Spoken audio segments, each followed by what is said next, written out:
All right, chapter 18, last lecture of the semester. Again, we're talking about the city, and this time we're going to focus specifically on the city and four areas. As you can see here, the city as a place to invest capital and money, a place where you live, a place where you interact with others, and finally, the political aspects of cities. So, cities are an area of investment. Every building, every restaurant, every business is all investment, right? Houses cost a lot of money. Buildings cost money. To build the streets cost money. And so when you invest in something, if you put your money in an investment, right, you want a return. In other words, if you buy a building for $10,000, you want to be able to sell it eventually for $20,000 or $30,000. So when returns are high, when the economy is such that you can get a better return on what you buy, people will invest more. So when you see more building, that's when the economy is booming. Conversely, if the economy is slowing down, if people are not spending as much money as they are now, construction will slow down. So building cycles happen. You have these waves of investment. So you look right here, right?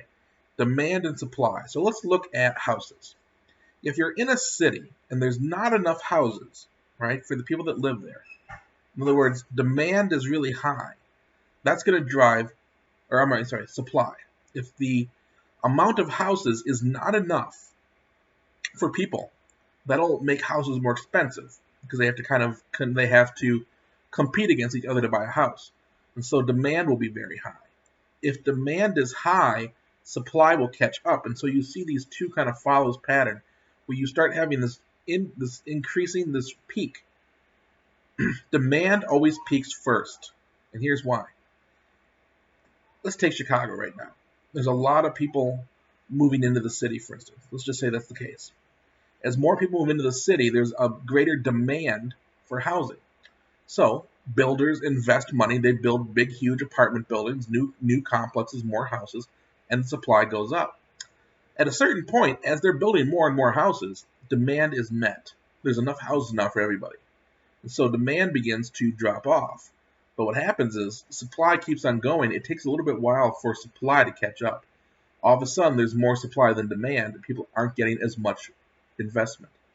So if all of a sudden there were twice as many apartments in Chicago, rents would drop, right? And that's what happens. If demand drops, then supply goes down. And so you have this declining action, where you have kind of a declining economic investment. There's less investment. But eventually, if people stop investing and building new buildings, then the supply falls so much that means demand has to go up. And so you have this pattern, basically trough, upswing, downswing, and crash. Now, the types of investment, it depends. There's commercial, where you build like shopping malls or big, huge office buildings. There's residential, building either single family homes or larger apartments. So there's different types of investments, and they all have different pluses and minuses. Okay? And it's often said that you should actually look at transportation as a part of this. So for instance, before the 1950s, before automobiles were widespread, most suburbs were very, very small, and they were located right next to the train stations. So people could take the train to downtown Chicago to work. But in the 1950s, as we talked about, now everybody has a car and they can drive. You start seeing this huge boom of people building houses and apartment buildings, and the suburbs begin to grow. So that cycle of growth in the 50s and 60s in Chicago was tied directly with the train, moving from trains to cars as transport building cycle. A lot of the large areas we see right now being developed, there's an area right south of the Sears Tower being built, multiple billion-dollar investment of apartment buildings. There's one on the north side. Those are tied to also public transit as well. And investment is often it's a historical legacy. So for example, right here, this is Venice. And these buildings were built in the 1400s when Venice was at its most powerful and it had its most money. So people had their money to invest, and they built these buildings in the latest style. And now, as kind of a timestamp. So you can look at Venice and see that their most grand buildings are built in the 1400s. That's when they have that. You could look at Chicago right? Parts of the downtown are brand new skyscrapers, like say by Millennium Park. But if you go over by the Sears Tower, they're a little bit older, and there's even some older buildings. So when that building was built as an investment, right, that the form it was used is kind of a time stamp. Here's Edinburgh in the 1700s. When Edinburgh was growing, Georgian-style architecture, very, very straight lines, very symmetrical. That was the style. Look at Shanghai in the 2000s, the postmodern sleek glass and steel.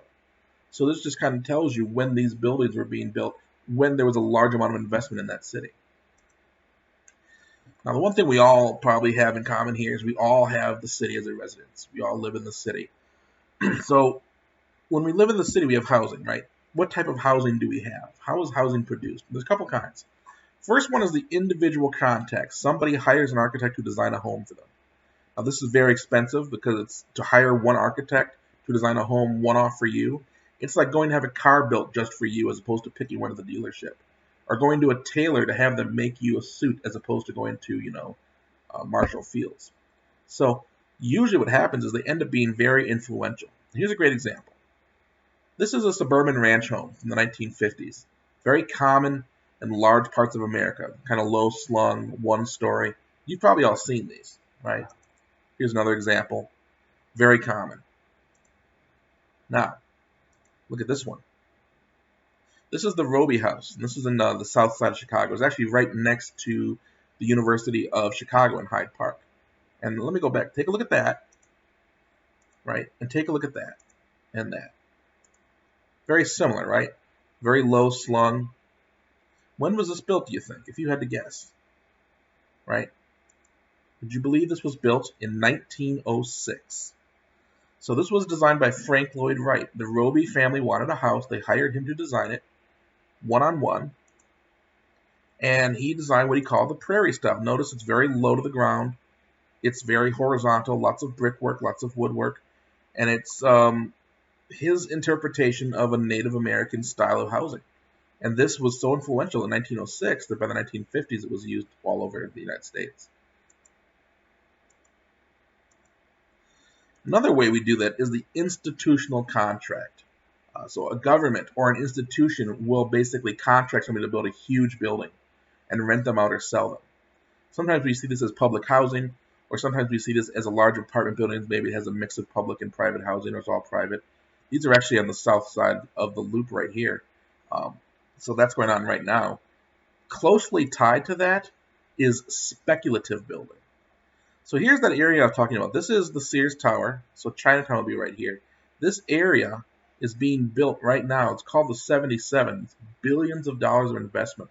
They're building big, huge apartment buildings and shops. And the thing is, nobody has bought a single apartment or house yet.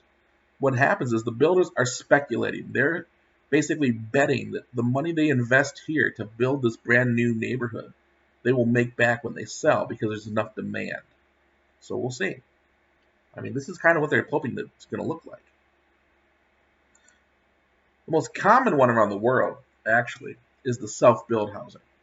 In large parts of the world, we talked about with slum housing especially, people build houses out of whatever they can find. They build it by themselves. They don't have the ability to hire someone to do it, and the government doesn't do that for them. So they kind of build their own homes. And it doesn't have to always be a slum home, but it usually tends to be. So the amount of housing available in a city, it's often called its housing stock. So in Chicago, our housing stock includes all the single-family homes, all the apartment buildings, all the residences, right? And housing stock can grow if you build more houses, or it can shrink. And one way does it shrink? If you build a house, it gets older. Sometimes houses aren't kept up as much. So houses from the 1800s eventually get torn down. Maybe they're not rebuilt. There are large areas of the south and west sides, unfortunately, where there are empty blocks. So you have natural aging, less housing stock, or less desirable housing stock. Sometimes there are destructive building cycles where we purposely tear down neighborhoods. So why would they do that? Well, there's a nicer term for that. We call that urban renewal. So right here, this is a neighborhood in Chicago in the 1960s that was considered unsightly. It was considered an undesirable neighborhood. All the tall buildings, very crowded, very low income neighborhood. So the city of Chicago went in and used this excuse of urban renewal, and they tore everything down. People had to move and built the University of Illinois in Chicago. So the idea was they were going to clear out this, in a sense, slum to build in a beautiful school. But what happens is all the people that lived there were displaced. Beijing did this during the 2000s to get ready for the Olympics. Another thing that can cause the housing stock to shrink would be environmental shocks.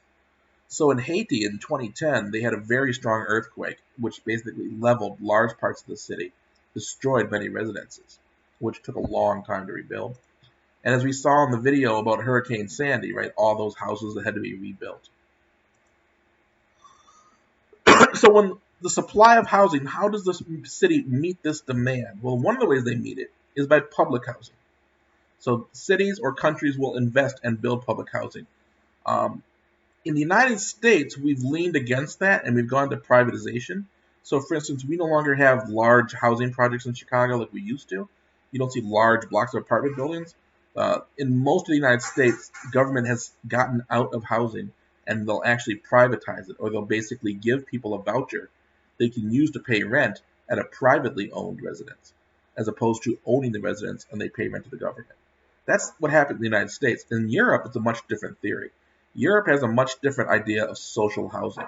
In some countries like Denmark, basic standards of living include that you are entitled to, at the very least, a basic apartment. So they have subsidized housing. So you obviously are more than welcome to rent something nicer. But it's not viewed with the same stigma that it is here. Okay?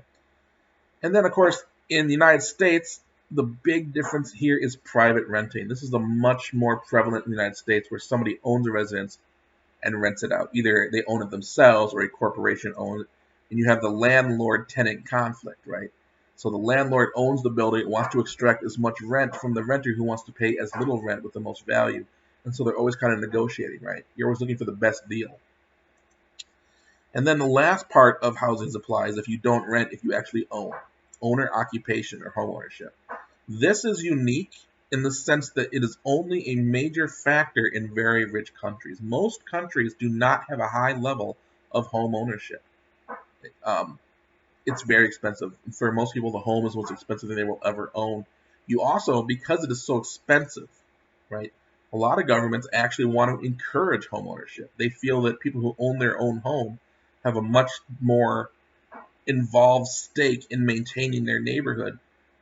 So in the United States, up until recently, if you bought a house, there were government subsidies to help you buy a house. If you had a mortgage, the money that you paid every year on the interest, you could take off your taxes. All right, we're going to stop right here. This is the end of part 1. Come back with part 2 in just a moment.